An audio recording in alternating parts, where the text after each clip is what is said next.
नमस्कार दोस्तों, सभी स्टूडेंट्स और मेरे फ्रेंड्स कैसे हैं। उम्मीद करता हूं सभी अच्छे और स्वस्थ होंगे।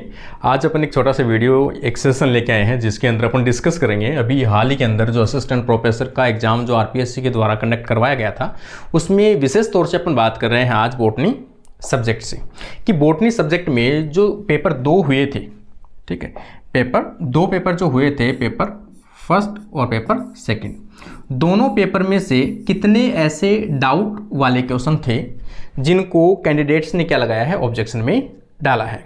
ऑब्जेक्शन में लगने वाले प्रश्नों में से कितने ऐसे प्रश्न हैं जिनमें से डिलीट होने की संभावना सबसे ज़्यादा है।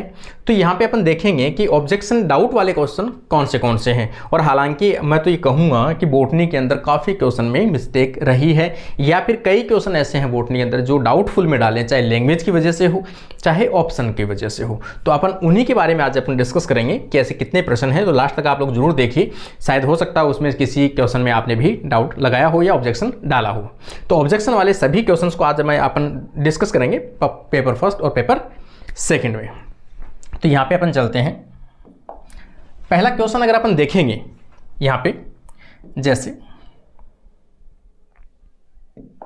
यहाँ पे अपन पहला क्वेश्चन देखेंगे, एक ही क्वेश्चन आया था इसमें, टेरिडोफाइटा की निम्नलिखित में से कौन सी प्रजाति विश्व के अनेक भागों में तकियों को भरने के लिए इस्तेमाल की जाती है, ठीक है। जबकि इसमें जो आता है वो आता है सीबिया, एक टर्म जरूर आता है लेकिन वो स्पीसीज होती है ना कि जीनस। यहाँ पे 4 जो इसमें पूछा क्या है, टेरिडोफाइटा, जबकि बनाने वाले ने क्या किया, चारों जो ऑप्शन डाले हैं वो क्या डाल दिए, एंजियोस्पर्म डाल दिए। तो ये चारों ऑप्शन जो थे वो क्या थे, एंजियोस्पर्म थे। ये क्या है, चारों एंजियोस्पर्म के ऑप्शन थे, जो कि ये क्वेश्चन है सरासर गलत है और ये क्वेश्चन 100% क्या होगा, डिलीट ही होगा, ठीक है। इसका कोई ऑप्शन नहीं है, चाहे ऑब्जेक्शन लगाओ चाहे ना लगाओ, ये क्वेश्चन 100% डिलीट होगा। क्वेश्चन नंबर अगला अगर अपन देखेंगे, देखो यहाँ पे एक क्वेश्चन पूछा गया था, हालांकि ये कि एस्क्लेपिडियसी में पुमंग को दर्शाया जाता है, ठीक है ना, जिसमें अपन कह सकते हैं मतलब कैलाट्रोपस।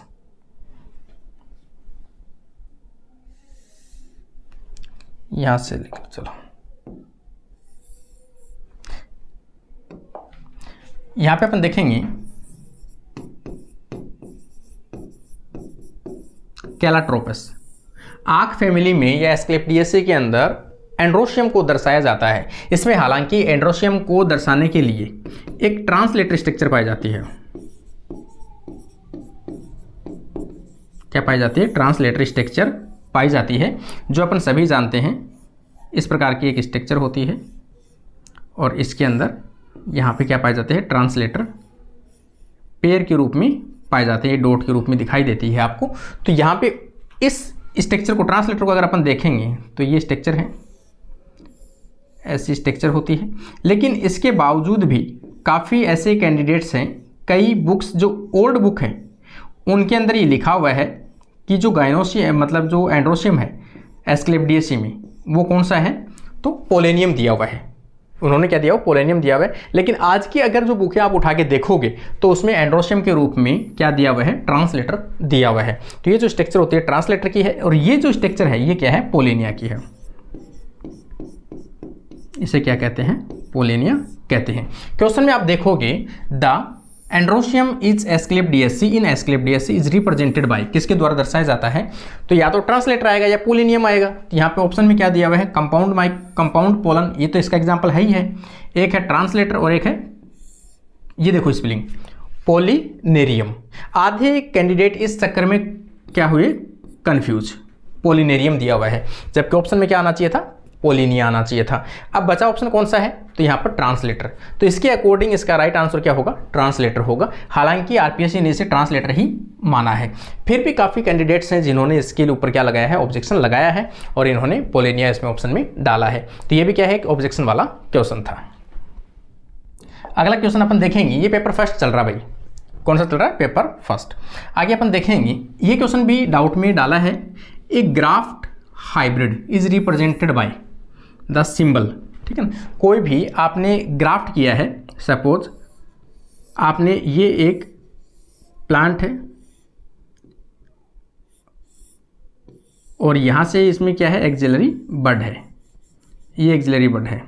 आपने इसको क्या किया है, यहाँ से कटिंग करके और इसको ट्रांसफ़र कर दिया किसी दूसरे प्लांट पे, हो सकता है, या फिर यहाँ से आपने इस प्लांट को एक्सिलरी बड को कट कर दिया और यहाँ से आपने क्या किया है, ऐसा कोई स्टेम ले लिया और यहाँ से इसकी स्किन को है वो यहाँ से निकाल दिया और यहाँ से निकाल कर इसको क्या कर दिया, इसकी जगह पर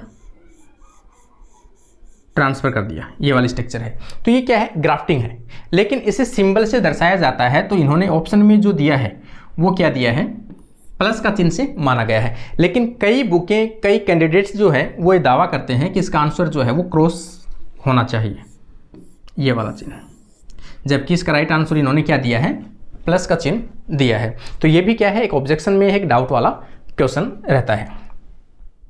आगे क्वेश्चन अगर अपन देखेंगे, विलामन का कार्य, यहाँ पर जो टिश्यू जो है, ठीक है ना, फंक्शन ऑफ वेलामन, ये फंक्शन पूछा वेलेमन का। वेलेमन होता क्या है, वैसे भी जो रूट वाला पार्ट होता है, ये वाला पार्ट है, इसके अंदर जो बाहर की मल्टी लेयर्ड स्ट्रक्चर पाई जाती है, एपिडर्मिस के जस्ट नीचे की तरफ या ऊपर की तरफ मल्टी लेयर्ड स्ट्रक्चर पाई जाती है, जिसे वेलामन टिश्यू के नाम से जाना जाता है। और इसका आज की अगर बुकों में देखोगे आप, तो मोस्टली इसका जो फंक्शन मिलेगा वो आपको मिलेगा कि एनवायरनमेंट से वाटर का एब्जॉर्प्शन करना, वाटर का एब्जॉर्प्शन, ये ऑप्शन आपको मिलेगा। लेकिन कुछ बुक ऐसी है, कुछ नहीं कह सकते, कोई एक आध कोई रेयर बुक ऐसी अपन कह सकते हैं जिन्होंने वाटर के साथ में क्या मिला दिया, मिनरल, ये मिनरल इसमें डाल दिया है।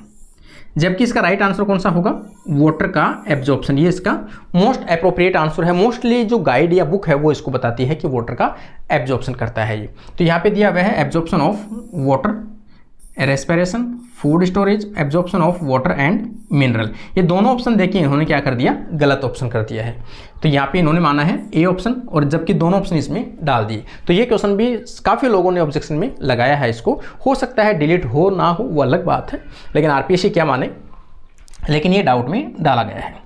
आगे अगर अपन देखेंगे तो यहाँ पे पूछा है, which of the following plant is critically endangered as per IUCN red list of the threatened species. इसमें से कौन सी स्पीसीज जो है थ्रेटेंड स्पीसीज में IUCN के द्वारा डाला गया है, ठीक है। तो यहाँ पे जो एक ऑप्शन है कोमीफोरा, कोमीफोरा विगिटी, ठीक है ना, यहाँ पे दिया हुआ है कोमीफोरा वाइटी, इसको डाला गया है। हालांकि कुछ का जो दावा है वो इसको भी मानते हैं, ग्लोरियोसा सुपरबा, इसको भी मानते हैं। इसलिए इस क्वेश्चन को भी इन्होंने क्या डाला है, डाउट में डाला। आरपीएससी ने इसको, ये आंसर इसका है वो राइट माना है। तो अलग अलग कैंडिडेट हैं, किसी को प्रूफ मिला होगा या किसी ने कहीं पढ़ा होगा, इस हिसाब से उन्होंने हो सकता है कि किस में डाला होगा, डाउट में, ऑब्जेक्शन में इसको लगाया होगा। अपन किसी भी क्वेश्चन के फेवर में नहीं है, ना ही किसी कैंडिडेट को अपन ये कह रहे हैं कि आपने गलत ऑब्जेक्शन लगाया, सही ऑब्जेक्शन लगाया। अपन सिर्फ ये डिस्कस कर रहे हैं सभी क्वेश्चन का कलेक्शन करके कि मोस्टली कैंडिडेटों ने इन क्वेश्चन के ऊपर क्या लगाया है, ऑब्जेक्शन लगाया है। आगे अपन देखते हैं, यहाँ पे एक क्वेश्चन आया था, the outer most layer of bacteria which is composed of both polysaccharide and amino acid. ऐसी बैक्टीरिया की सरफेस जिसके ऊपर, ये बैक्टीरिया की सरफेस है, इसके ऊपर की तरफ एक लेयर पाई जाती है, ये बोल रहा है, जो किसकी बनी हुई है, पॉलीसेकेराइड है, प्लस उसमें कुछ एमिनो एसिड है। और ये लाइन एग्जैक्ट, ये लाइन जब भी आप पढ़ते हो तो हमेशा कभी भी पढ़ लेना, आपको कैप्सूल में मिलेगी। कैप्सूल जब भी आप पढ़ते हो बैक्टीरिया के ऊपर, ये लाइन आपको एग्जैक्ट मिल जाएगी। म्यूकर लेयर, म्यूकस लेयर है वो भी होती है वो, लेकिन मोस्टली क्या होती है, पॉलीसेकेराइड्स की होती है, ठीक है ना। पॉलीसेकेराइड्स अगर होता है तो म्यूकर है, लेकिन अगर उनमें एमिनो एसिड के कंटेंट प्रेजेंट है, रेजिड्यूज प्रेजेंट है, तो उसका राइट आंसर क्या हो जाएगा फिर, कैप्सूल। तो इसका इन्होंने कैप्सूल माना है। लेकिन कई स्टूडेंट्स हैं जो इसको या तो इसको कह रहे हैं म्यूकस लेयर कह रहे हैं, या फिर स्लाइम लेयर भी मान रहे हैं। तो हो सकता है इसमें भी कई कैंडिडेटों ने ऑब्जेक्शन डाला है, ठीक है। फिर भी अपन देख लेंगे जो भी आरपीएससी मानेगी। अगला क्वेश्चन अगर अपन देखेंगे, यहाँ पे एक क्वेश्चन आया था, ठीक है ना, यहाँ पे इन मेलोइडोगाइन निमेटोड्स मेल और female can be identified eight which stage of the development of juveniles. Juveniles की कौन से स्टेज पे आप ये डिफ्रेंशिएट कर पाओगे स्टार्टिंग कि वो मेल है या फीमेल है। कई बुकों के अंदर साफ लिखा हुआ है कि थर्ड स्टेज जैसे ही वो कंप्लीट आते हैं, थर्ड स्टेज में होते हैं, थर्ड स्टेज में वी कैन डिफ्रेंशिएट कि ये मेल है और ये फीमेल है। लेकिन आरपीएस ने इसे क्या माना है, फोर्थ स्टेज ऑफ जुवेनाइल माना है कि फोर्थ स्टेज में इसको डिफरेंशिएट कर सकते हैं। देखो फोर्थ में तो कर ही सकते हैं, लेकिन जब स्टार्टिंग की बात की जाए कि कब आप डिफरेंशिएट कर पाते हो, मेल और फीमेल कब डिफरेंशिएट हो जाते हैं, तो थर्ड स्टेज में डिफरेंशिएट हो जाते हैं। अब देखो इसको कितने कैंडिडेटों ने ऑब्जेक्शन में डाला है और आरपीएससी क्या आंसर आपको देती है। रूट नोट ऑफ निमेटोड की बात कर रहा है ये, रूट नोट ऑफ निमेटोड, ठीक है ना। ये जो क्वेश्चन जो थे आगे अपन देखेंगे, fruiting body of protostelid slime mould are cold.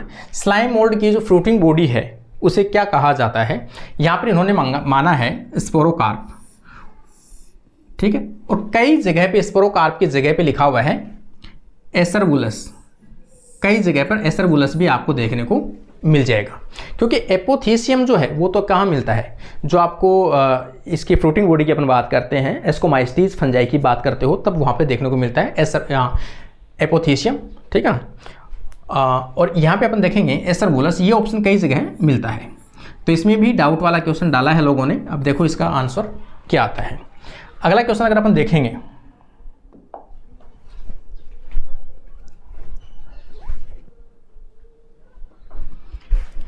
अगला क्वेश्चन आ जाएगा, which of the following order of gymnosperm is placed under Phyllospermae. Phyllospermae के अंदर डाला गया है फाइलोस्पर्मी, पत्ती वाले जो भी स्पर्मी मतलब स्पर्म जो प्लांट्स हैं उनके लिए पूछ रहा है। यहाँ पे देखेंगे अपन, निम्नलिखित जिम्नोस्पर्म का कौन सा गण फिलोस्पर्मी में रखा जाता है। इन्होंने आंसर जो माना है वो कौन सा माना है, साइकेडेल्स। इन्होंने आंसर माना है साइकेडेल्स, जबकि इसका ऑप्शन कहीं आपको मिल जाएगा टेरिडोस्पर्मेल्स, ये भी लिखा हुआ है टेरिडोस्पर्मेल्स। तो इनका तीसरा ऑप्शन जो है वो भी इसका राइट हो सकता है, इसलिए इस क्वेश्चन को भी लोगों ने क्या लगाया है, ऑब्जेक्शन के अंदर डाला है। तो ये क्वेश्चन भी डाउट वाला है। आगे अगर आप देखोगे यहाँ पे देखो, in which of the following plant the process of fertilisation take place in pollen tube. Pollen tube में फर्टिलाइजेशन कहाँ होता है, ठीक है ना, किस मेंबर के अंदर होता है। तो फर्टिलाइजेशन वाले जो भी एडवांस जिम्नोस्पर्म है, खास तौर से जैसे आप यहाँ पे अपन देखेंगे निटम है, काफ़ी कैंडिडेट्स का कहना है कि निटम के अंदर भी क्या होता है, फर्टिलाइजेशन जो पोलन ट्यूब के अंदर देखने को मिलता है, और वेलविशिया के अंदर भी देखने को मिलता है। तो यहाँ पर भी ये क्वेश्चन जो है वो डाउट वाला क्वेश्चन हो सकता है, और किसी ने ऑब्जेक्शन में इसमें डाला भी हो, तो ये क्वेश्चन भी कैसा है, डाउट वाला क्वेश्चन रहता है। तो ये जो था वो कौन सा था भाई, ये पेपर फर्स्ट था,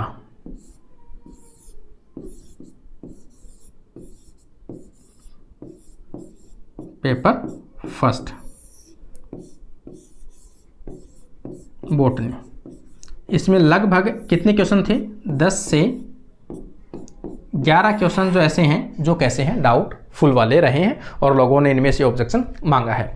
अगला अगर अपन देखेंगे यहाँ पे ये जो स्टार्ट है, ये कौन सा स्टार्ट है, पेपर सेकंड।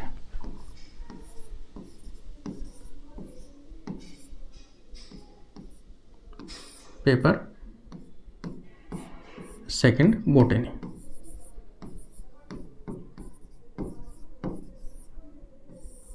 बॉटनी, ठीक है। इसमें अगर अपन देखेंगे क्वेश्चन यहाँ पे, व्हेन प्लांट आर एक्सपोज्ड, किसी भी प्लांट है उसको एक्सपोज किया जाता है to new fluctuating pattern of light. Light जो होती है चसबूझ वाली जो कंडीशन होती है, ऑन ऑफ वाली कंडीशन होती है, द बायोलॉजिकल क्लॉक में be reset with time to confirm to new pattern. Biological clock जो होती है वो न्यू पैटर्न में चेंज हो जाती है। दिस प्रोसेस इज कॉल्ड, उसे अपन क्या कहते हैं। तो वैसे देखा जाए अपनी बॉडी के अंदर हो चाहे प्लांट की बॉडी के अंदर हो, जो इस कंडीशन को सेट करता है बाहर के एनवायरनमेंट के साथ जो तालमेल है उसको स्टेबिलिटी प्रोवाइड करवाता है, उसे अपन क्या कहते हैं, सर्केडियम रिदम कहते हैं। यहाँ पे इन्होंने क्या माना है, एंटरटेनमेंट माना है, ये एंटरटेनमेंट माना है। तो ये थोड़ा सा डाउट वाला क्वेश्चन है, इसका राइट आंसर आना चाहिए सर्केडियन रिदम कहते हैं इसे, ठीक है, तो यहाँ पे इसका राइट आंसर आ जाएगा सर्केडियन रिदम। अब देखो इसमें ऑब्जेक्शन काफ़ी कैंडिडेट ने लगाया है ना, तो इसका आरपीएस देखते हैं, आरपीएस इसका राइट आंसर क्या मानती है। आगे अगर अपन देखेंगे, विच of the following plant secondary metabolites, secondary metabolites का एग्जाम्पल इनमें से कौन सा है, ये पूछा गया है। यहाँ पे ऑप्शन दिया हुआ है लिग्निन, पैक्टिन, जिब्रेलिन और इसको पोलेटिन, इसका पोलेटिन। इसमें कई क्वेश्चन कई हो सकता है कई बार मानते हैं, लेकिन हालांकि ये तो डायरेक्ट ही है कि इसका सेकेंडरी मेटाबोलाइट्स का ये एग्जांपल है, लेकिन फिर भी कई ऐसे कह रहे हैं कि लिग्निन है या पैक्टिन है, इनमें से भी कोई सेकेंडरी मेटाबोलाइट्स लिग्निन को मान सकते हैं। हालांकि ये तो सेल वॉल का कंपोनेंट होते हैं, ठीक है ना, ये भी सेल वॉल का कंपोनेंट होते हैं, ये हार्मोन है। इसका राइट आंसर वैसे फोर्थ है, लेकिन फिर भी अब अलग अलग कैंडिडेट का अलग अलग अपना प्रूफ है, उन्होंने कुछ मिला होगा, कहीं पढ़ा होगा, कहीं सुना होगा, इसलिए वो ऑब्जेक्शन लगाए होंगे, ठीक है। तो इसका राइट आंसर इन्होंने फोर्थ माना है। अगला क्वेश्चन अगर अपन देखेंगे, tripartite structure on chromosome seen during, ठीक है ना, ये जो है ट्राईपार्टाइट है ना, गुणसूत्रों में त्रिभागीय संरचना कहाँ पे देखने को मिलती है। इन्होंने ऑप्शन में दिया है पैकाइटिन दिया हुआ है, जाइगोटिन दिया हुआ है, लेप्टोटिन दिया हुआ है, डिप्लोटिन दिया हुआ है। इन्होंने माना क्या है, इसको पैकाइटिन माना है। आरपीएस ने क्या माना है इसको, कि पैकाइटिन के अंदर ट्राईपार्टाइट जो स्ट्रक्चर है वो देखने को मिलती है, जबकि बुकों के अंदर साफ लिखा हुआ है ये कहाँ देखने को मिलती है, जाइगोटिन के अंदर देखने को मिलती है, कि जो होमोलोगस जो क्रोमोसोम जो पेयरिंग करते हैं, सिनेप्टोनिमल कॉम्प्लेक्स बनाते हैं, वो वाले जो स्ट्रक्चर है वो कहाँ पे देखने को मिलती है, जाइगोटिन के अंदर देखने को मिलती है। लेकिन यहाँ पे इन्होंने क्या माना है, पैकाइटिन स्टेज को माना है, जो क्रॉसिंग ओवर का विशेष स्थान है। तो ये क्वेश्चन भी क्या है, डाउट में लोगों ने डाला है। अगला इसी के साथ में क्वेश्चन नंबर 28 भी कैसा है, सेकंड पेपर का डाउट में डाला गया है। यहाँ पे इसमें लिखा हुआ है इन मियोसिस सेंट्रोमियर डिवाइड, ठीक है ना, अर्धसूत्री विभाजन में सेंट्रोमियर विभाजन कब होता है। ये साफ साफ अपन पढ़े होते हैं, हर जगह आपने पढ़ा भी होगा कि जब भी ऐसा ऑप्शन आता है तो अपन पढ़ते हैं एनाफेज,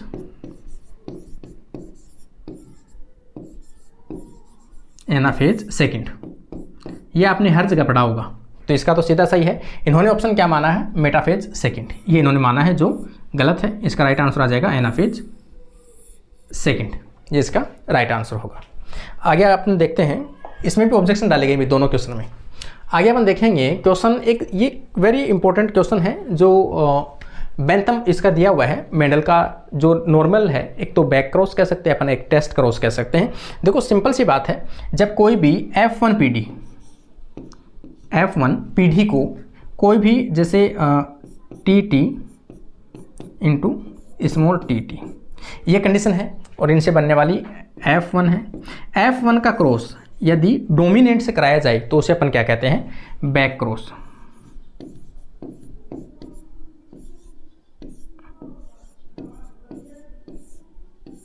उसे क्या कहते हैं, बैक क्रॉस कहते हैं। जब F1 पीढ़ी का क्रॉस किसी रेसेसिव पेरेंट के साथ कराया जाए तो उसे अपन क्या कहते हैं, टेस्ट क्रॉस। उसे क्या कहते हैं, टेस्ट क्रॉस कहते हैं। सिर्फ अपने को इतना ही फंडा याद रखना, अपने को पहले से कॉमन चीजें हैं जो अपने को पता है। यहाँ पर स्टेटमेंट दिया हुआ है, पहला दिया हुआ है क्रॉस फर्स्ट। देखो पहला अपन पढ़ते हैं, F1 plant is crossed to the parent of dominant phenotype. मतलब वो किसके साथ करा रहा है, इस वाले, ये F1 है, इसका क्रॉस डोमिनेंट पेरेंट के साथ में करवा रहा है। No recessive individual are obtained in progeny, progeny के अंदर कोई भी रेसेसिव है वो देखने को नहीं मिलता है, क्योंकि F1 में होता क्या है, हेट्रोजाइगस वाली कंडीशन होती है, इसलिए इसमें संभावना हो ही नहीं सकती कि कोई रेसेसिव प्रोजेनी आए। तो ये पहला जो सेंटेंस है वो कौन सा है, ये इसे अपन कह सकते हैं बैक क्रॉस। सेकंड क्रॉस अगर अपन देखेंगे यहां पे, तो यहां पे दिया हुआ है F1 plant is cross with recessive parent. अब क्या किया इसने, रेसेसिव पेरेंट के साथ में क्रॉस करवा दिया। Both phenotype appear in progeny, ठीक है ना, दोनों प्रकार के बनेंगे, ठीक है। यहाँ पर हाँ डोमिनेंट भी बनेंगे और कैसे बनेंगे, रेसेसिव भी बन सकते हैं। तो ये जो कंडीशन है ये कैसी है, टेस्ट क्रॉस है, टेस्ट क्रॉस वाली कंडीशन रहेगी यहाँ पे। अब अपन देखते हैं दोनों सेंटेंस के अकॉर्डिंग। पहला ऑप्शन दिया हुआ है both cross are reciprocal cross, ये एक तो छोड़ो इसको। सेकंड ऑप्शन देखो only first cross is test cross, ये तो वैसे भी गलत है। थर्ड ऑप्शन देखो only second cross is test cross, ये ठीक है, ठीक है, एक तो आ गया थर्ड। आगे अपन देखें फोर्थ जो है दिया हुआ है both first and second are test cross, ये क्या है, रॉन्ग है। Only first is back cross, ये भी ठीक है। फिफ्थ, तो यहाँ पे फिफ्थ भी ठीक है। अगला दिया हुआ है only second is back cross, ये भी गलत है। Both first and second are back cross, ये भी गलत है। इसका मतलब ये ऑप्शन अगर देखा जाए थर्ड एंड फिफ्थ का ऑप्शन जो है, थर्ड एंड फिफ्थ का ऑप्शन कौन सा है इसमें से, ये वाला है। तो इसका राइट आंसर कौन सा आना चाहिए, फर्स्ट थर्ड एंड फिफ्थ, ये इसका राइट आंसर आना चाहिए। लेकिन इन्होंने आरपीएससी ने जो आंसर माना है वो माना है फर्स्ट थर्ड एंड ये वाला first and second back cross, ये बैक क्रॉस नहीं हो सकता कभी भी। तो ये जो क्वेश्चन है ये क्या है, गलत है और ये डाउट में डाला गया है। और हो सकता है ये क्वेश्चन या तो डिलीट हो या फिर इसके बोनस जो भी कंडीशन हो रहेगी वो आपको मिल जाएगी।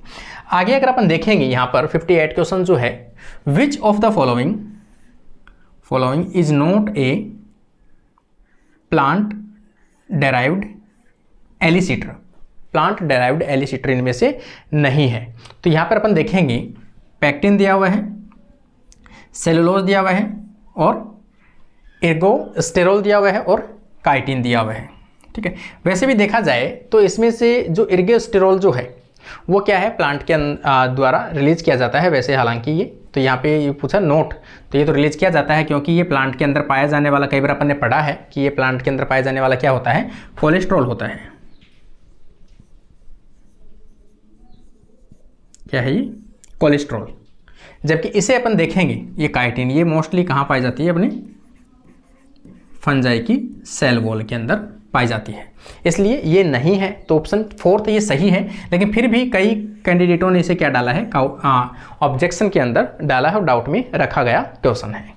आगे अगर अपन देखेंगे यहाँ पे क्वेश्चन नंबर 71 आ जाएगा। देखो ये क्वेश्चन हमेशा से अपन पढ़ते आ रहे हैं, जो भी बायोटेक्नोलॉजी का पोर्शन आता है हमेशा अपन पढ़ते हैं सोमा क्लोनल वेरिएशन। ये क्वेश्चन डायरेक्ट आ, somaclonal variation is a characteristic feature of, कैसे कहते हैं, तो यहाँ पे अपन कह सकते हैं कि कोई भी आपने जो यहाँ पे एक प्लांट का पार्ट लिया है, ये वाला पार्ट, और इसे आपने क्या कर दिया, कल्चर कर दिया यहाँ पे, और इसे ग्रोथ करते हुए आपने ग्रोथ कराई है और इससे क्या बन गया, एक कैलस का निर्माण हो गया है, ठीक है। तो ये क्या हो गया, डिफ्रेंशिएटेड था, डिफ्रेंशिएटेड से अनडिफ्रेंशिएटेड और अनडिफ्रेंशिएटेड से वापस से क्या हो गया, रीडिफ्रेंशिएशन हो गया, ठीक है। तो डी डिफ्रेंशिएशन भी कह सकते हैं। तो यहाँ पे जैसे ही कैलस जो बनेगा, कैलस में सेल्स लगातार जो डिवाइड करती है उनमें क्रोमोसोम प्रॉपर रूप से सेपरेट नहीं हो पाती है, क्रोमोसोमल एब्रेशन उत्पन्न होती है, जिसके कारण से जेनेटिक वेरिएशन उत्पन्न होते हैं। उसे क्या कहते हैं, सोमा क्लोनल वेरिएशन के नाम से अपन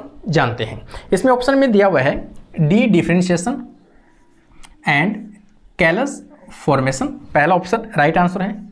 आगे दिया हुआ है डायरेक्ट सोमेटिक एम्ब्रियोजेनेसिस, जबकि ये इसका गलत आंसर है। जबकि आरपीएससी ने क्या माना है, इसका डायरेक्ट सोमेटिक एम्ब्रियोजेनेसिस इसको माना गया है आरपीएससी के द्वारा, जबकि ये इतना इफेक्टिव नहीं है। बुक्स में डायरेक्ट लिखा होता है कि जब भी आप किसी भी टिश्यू को डिफ्रेंशिएशन से डी डिफ्रेंशिएशन करके और री डिफ्रेंशिएशन करते हो तो उसे अपन क्या कहते हैं, उसके कारण से इनमें क्या होती है, जेनेटिक वेरिएशंस उत्पन्न होते हैं, जिसे सोमा क्लोनल वेरिएशंस कहा जाता है। यहाँ पे तो डायरेक्ट इसने बता दिया कि कोई भी एक प्लांट का पार्ट है, इस पार्ट को आपने क्या कर दिया, एम्ब्रियो में कन्वर्ट कर दिया और इसके कारण से क्या हुआ, इसमें सोमा क्लोनल वेरिएशन हुआ है। जबकि सोमा क्लोनल वेरिएशन होता है पहले कैलस के थ्रू, तो कैलस का टर्म हमेशा आना चाहिए। तो इसमें राइट आंसर आ गया ये वाला ऑप्शन। तो इसका राइट आंसर होगा ए फर्स्ट। इसलिए इसे भी क्या है, डाउट के अंदर रखा गया है। काफ़ी क्वेश्चन ने, काफ़ी स्टूडेंट्स ने इसका ऑब्जेक्शन है वो डाला है।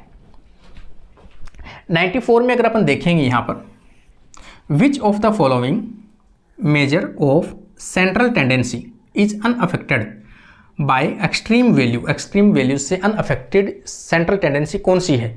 तो ये जो ऑप्शन है इसमें एक तो दिया हुआ है मोड एंड एक दिया हुआ है मीडियन, दोनों ही कैसे नॉट अफेक्टेड है, ये अनअफेक्टेड है ये दोनों, ठीक है। और इन्होंने ऑप्शन में क्या दे दिया, मीडियन। किसी एक को मान लिया, मीडियन को, जबकि मोड को नहीं माना है, इसलिए इसे भी क्या रखा गया है डाउट के अंदर। और ऑब्जेक्शन में जो भी फ्रेंड्स हैं उन्होंने ऑब्जेक्शन में इस क्वेश्चन को भी डाला है। आगे अपन देखेंगे क्वेश्चन को एंजाइम इज ए। ये क्वेश्चन हालांकि ऑब्जेक्शन डालने वाला नहीं था, लेकिन फिर भी कई स्टूडेंट्स ने दावा किया है और हो सकता है बहुत कोई एक आध रेयर ने किया होगा। को एंजाइम क्या होता है? तो सीधी सी बात है, कोई भी जो एंजाइम जो होता है उसके अंदर यहाँ पे अपन देखेंगे कुछ पार्ट जो है वो प्रोटीन का या विटामिन्स का लगा होता है, ये वाले पार्ट्स, इसे अपन क्या कहते हैं? को एंजाइम के नाम से जानते हैं। और ये वाला जो पार्ट होगा इसे अपन क्या कहेंगे? एपो एंजाइम कहते हैं। प्रोटीन वाला पार्ट एपो एंजाइम होता है, विटामिन्स वाला जो पार्ट होता है उसे को एंजाइम के नाम से जानते हैं। फर्स्ट ऑप्शन में दिया हुआ है A vitamin present in A part of enzyme, ठीक है, तो यही इन्होंने माना है और यही इसका रियल में भी इसका आंसर यही है। लेकिन कई ऐसे हैं जो कह रहे हैं कि इनऑर्गेनिक पार्ट ऑफ एंजाइम, जबकि इनऑर्गेनिक पार्ट वगैरह जो भी आते हैं ये फिर खास तौर से प्रोस्थेटिक जो ग्रुप होते हैं उनमें आते हैं ये। तो इसका जो राइट आंसर है वो फर्स्ट वाला, इसका सही आंसर इन्होंने दिया है। फिर भी देखते हैं आरपीएससी का जो भी डिसीजन होगा, अपन केवल डिस्कस कर रहे हैं यहाँ पे। क्वेश्चन नंबर 131 में अगर अपन देखेंगे, यहाँ पे दिया हुआ है conversion of fat into carbohydrate, कि जो फैट है कन्वर्ट इनटू कार्बोहाइड्रेट, ठीक है, टेक प्लेस इन। तो जब भी इसमें भी ऑप्शन हालांकि दिया हुआ नहीं है, लेकिन ऑप्शन जो दिया हुआ है ग्लाइओक्जिलेट साइकिल की अपन बात करते हैं, प्लांट्स के अंदर पाया जाता है। ग्लाइओक्जिलेट पाथवे अल्टरनेट पाथवे किसका है? ये क्रेब साइकिल का अल्टरनेट पाथवे, जिसमें दो चीज़ें, दो स्टेप जो है वो डिफ्रेंशिएट होती है, आइसोसिट्रेट से लेकर यहाँ पर ये डिफ्रेंशिएट हो जाती है। तो यहाँ पर अपन देखेंगे इसका राइट आंसर कहाँ पे होगा? ग्लाइओक्जिलेट साइकिल के अंदर होता है। तो इसका राइट आंसर ग्लाइओक्जिलेट साइकिल को ही माना गया है। ये क्वेश्चन तो यहाँ तक सही है, लेकिन ये वाला जो डाउट है ये तो डाउट में नहीं रखा है। ये क्वेश्चन 132 नंबर क्वेश्चन जो है वो फिर डाउट में रखा गया है। Beta oxidation of fatty acid occur in, ठीक है, बीटा ऑक्सीडेशन जब भी अपन बात करते हैं तो किस में रखा जाता है? तो बीटा ऑक्सीडेशन जब भी हम नॉर्मल, अगर आपको प्लांट और एनिमल का डिफरेंशिएट ना किया जाए और आपको डायरेक्ट पूछा जाए तो हमेशा अपन कहेंगे माइटोकॉन्ड्रिया। माइटोकॉन्ड्रिया हमेशा क्या कहेंगे अपन? माइटोकॉन्ड्रिया कहेंगे। लेकिन यहाँ पे अगर एक कंडीशन आती है कि जो लॉन्ग फैटी एसिड चेन है, ठीक है ना, लॉन्ग, अगर ये भी पूछा जाता, लाइन लिखी होती है कि long fatty acid, long fatty acid जो चैन होती है उनका कहाँ पे होता है?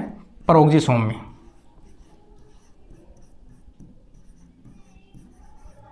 उनका कहाँ पे होता है? पेरोक्सिसोम में। लेकिन ये डायरेक्ट लिखा होता है प्लांट के अंदर, अगर पूछा जाए तो कहाँ पे होता है? बीटा ऑक्सीडेशन पेरोक्सिसोम में होता है, ठीक है। अब क्वेश्चन में दिया हुआ beta oxidation fatty acid occur इन किस में होता है? तो यहाँ पर ऑप्शन दे दिया, माइटोकॉन्ड्रिया भी दे दिया यहाँ पे, और इधर दे दिया पेरोक्सिसोम ऑप्शन भी दिया है। अगर हाँ ये प्लांट पूछ लेता, प्लांट सेल में, तो कौन सा होता? पेरोक्सिसोम होता। नॉर्मल पूछा है तो कौन सा होगा? माइटोकॉन्ड्रिया होगा, ठीक है, नॉर्मल पूछा है तो माइटोकॉन्ड्रिया होगा। इसलिए ये क्वेश्चन भी क्या है, काफ़ी स्टूडेंट्स ने ऑब्जेक्शन में डाला है, और ये हो सकता है ये क्वेश्चन डिलीट भी हो जाए। क्यों? क्योंकि इन्होंने डायरेक्ट यहाँ कोई मेंशन नहीं किया है प्लांट सेल और एनिमल सेल का। तो यहाँ पर डायरेक्ट अगर पूछा जाए तो माइटोकॉन्ड्रिया, प्लांट सेल दिया होता तो पेरोक्सिसोम इसका ऑप्शन होता। तो ये क्वेश्चन भी डाउट में आरपीएससी ने माना इसको पेरोक्सिसोम। अगला क्वेश्चन है 144 नंबर का, अगर अपन देखेंगे ये भी डाउट में डाला हुआ है। Which one of the inhibitor of oxidative phosphorylation, oxidative phosphorylation की अपन बात करते हैं ईटीएस चैन की, ETS electron transport chain, etc कह सकते हैं, इलेक्ट्रॉन ट्रांसपोर्ट चैन कह सकते हैं, सिस्टम कह सकते हैं, जिसके अंदर जो कॉम्प्लेक्स फिफ्थ आता है, या अपन कह सकते हैं फोर्थ वाला जो ऑप्शन आता है, जिसके अंदर ऑक्सीजन जो है वो किसके साथ में? प्रोटॉन के साथ में बाइंड होती है और क्या बनाती है? वाटर का मॉलिक्यूल बनाते हैं। तो ये जो स्ट्रक्चर है यहाँ पे कॉम्प्लेक्स जो फोर्थ है ईटीएस का, यहाँ पे अपन देखेंगे कि अगर इसके ऊपर डाला जाए कौन सी? इनहिबिटर्स, साइनाइड दिया हुआ है, 2,4 डाइनाइट्रोफिनॉल दिया हुआ है, और एमिनो एसिड दिया हुआ है, और एजाइड दिया हुआ है। यहाँ पे देखेंगे एजाइड के द्वारा भी इनहिबिट होता है, यहाँ पे देखेंगे साइनाइड के द्वारा भी क्या होता है? ये इनहिबिट होता है। दोनों कैसे हैं इसके? इनहिबिटर हैं, एजाइड भी है और साइनाइड भी है। यहाँ पे एजाइड अगर अपन देखेंगे तो यहाँ पे एजाइड जो है वो इसकी कौन सी स्टेट में बाइंड होता है, ऑक्सीडाइज्ड, और ये कैसे होते हैं, रिड्यूस्ड स्टेज में बाइंड हो सकती है। तो विच of the inhibitor of oxidative phosphorylation को इनहिबिट करता है, दोनों ही करते हैं, इसलिए ये क्वेश्चन भी क्या हुआ है, डाउट के अंदर रखा गया है और लोगों ने ऑब्जेक्शन इसके भी मांगा है, क्योंकि इसमें दोनों ही राइट होते हैं और दोनों ही इसमें क्या करते हैं, इनहिबिटर के रूप में काम करते हैं फोर्थ कॉम्प्लेक्स के ऊपर ऑक्सीडेटिव फॉस्फोराइलेशन के अंदर। तो ये क्वेश्चन 144 तक था। यहाँ पे शायद ये क्वेश्चन टोटल कंप्लीट है आपके, कि जो भी आप लोगों ने ऑब्जेक्शन में मांगा है। तो कितने क्वेश्चन हुए, लगभग ये जो क्वेश्चन है यहाँ पे ये 20 या 21 क्वेश्चन ऐसे हैं जो क्या है, डाउट के अंदर रखा गया है, या फिर अपन कह सकते हैं ऑब्जेक्शन मांगा गया है।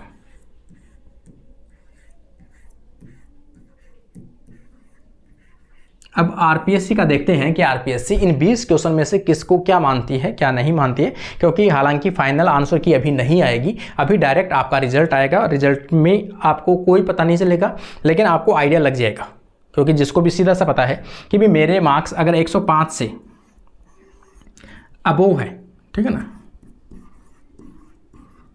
अगर 105 से मार्क्स अबोव है तो इंटरव्यू कॉल लगभग सबको आएगा। अब आगे डिपेंड करता है फाइनल के अंदर आपका क्या स्कोर रहता है, इंटरव्यू में कितने आए हैं, तब फाइनल रिजल्ट में आपको आइडिया लगेगा। उसके बाद में आंसर की जो होती है वो जारी की जाती है। अब आंसर की इसकी जारी नहीं की जाएगी ऑब्जेक्शन के बाद में कि क्या करेक्शन, क्या हुआ क्या नहीं हुआ। तो ये मैंने ऑब्जेक्शन डाला है, ये क्वेश्चन मैंने आपको बता दिए कि सभी कैंडिडेट ने इन क्वेश्चंस में क्या डाला है, ऑब्जेक्शन डाला है। फिर भी आपके कोई सजेशन हो तो आप लोग मोस्ट वेलकम, कमेंट जरूर कीजिए। आप लोगों को वीडियो कैसा लगा आप लोग अपने फ्रेंड्स तक जरूर शेयर कीजिए। आज के लिए अपनी क्लास यहीं कंप्लीट होती है। Thank you friends.